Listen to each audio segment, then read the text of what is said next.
be a better term. Discovery gives you an idea of something that you did not know was there, something that has been not existed before, and now you found it and now you have it. Uncovering means something that was there all the time, but you may not know that it was there, but it was always there, and it was always part of you.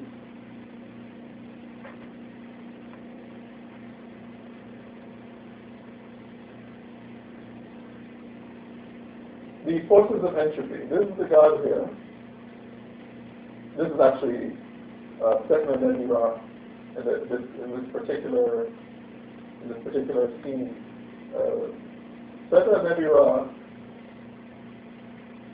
was actually in a previous form, Setek or Sutek. Sutek was the enemy of Ra and the enemy of Peru. He was trying to be the king of Egypt and tried to, and he actually killed Asar in order to assume the throne, and Heru put him down. And then, transforming into Setna Nebula, now he is the protector of the boat of Ra, protects the boat against the serpent Apep. Apep, or apathy, is what in English apophis, is the quintessential form of degeneration in the physical world, or what's called entropy.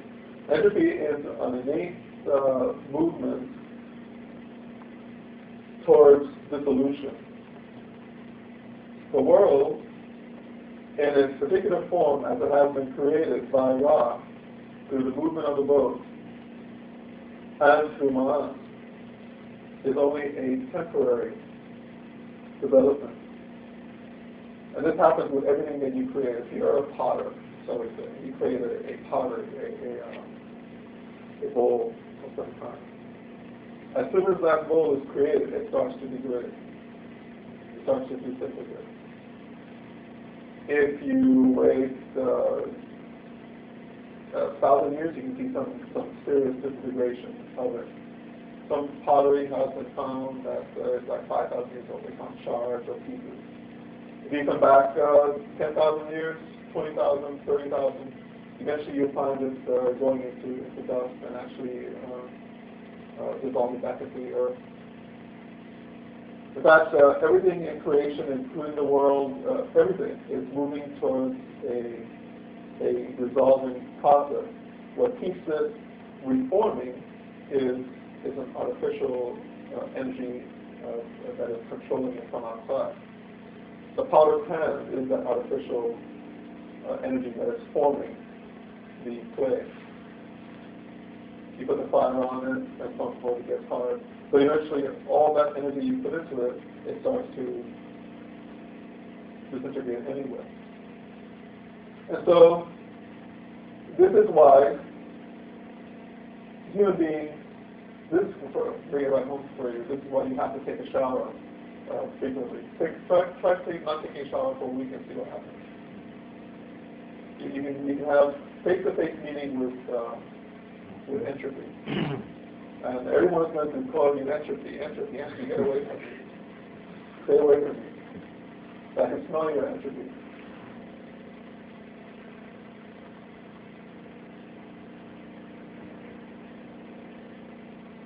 Shadal Netter is one of the major African religions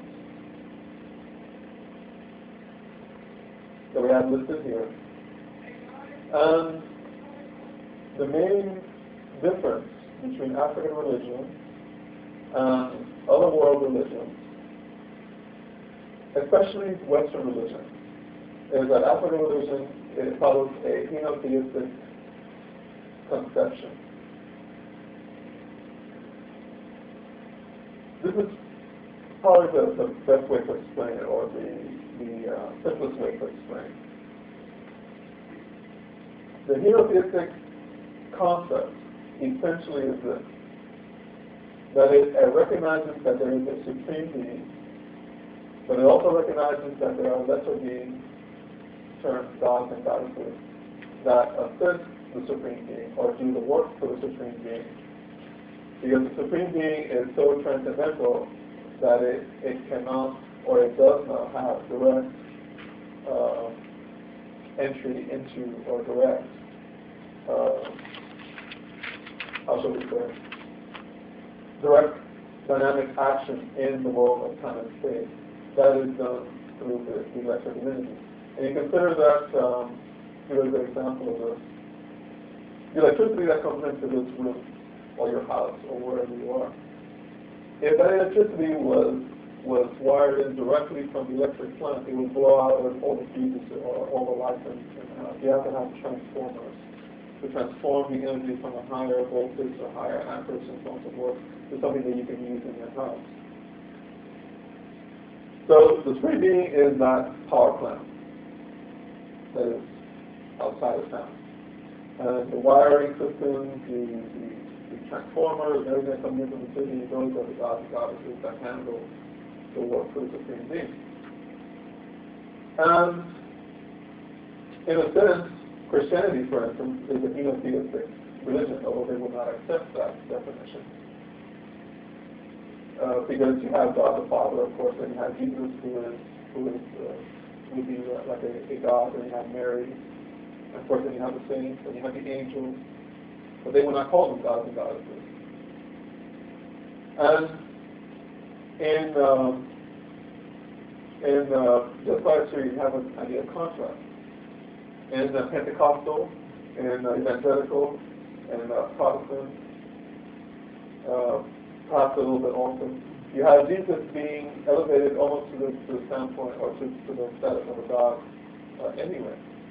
And you have to have your salvation through Lord Jesus Christ and all this kind of thing. When you call Jesus a God, they would not accept that. They would kill you if you didn't say that. Although they treat him that way, they act that way. But if we do that here in African religion, they call us heathens and they call us pagans and they say we're going to hell. So,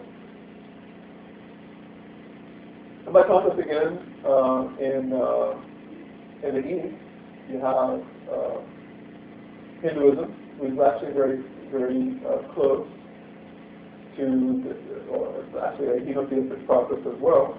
Although these two, the African religion and Indian religion, especially Hinduism, do incorporate as well as the henotheistic philosophy, what's called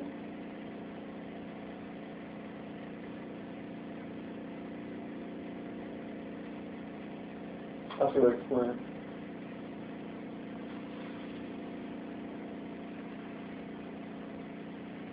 Buddhism, but this is more of a advanced philosophy of this exact application. Because if you understand that Supreme Being is the underlying process or the substratum of all creation, operating through gods and goddesses, it's like the sun with the rays.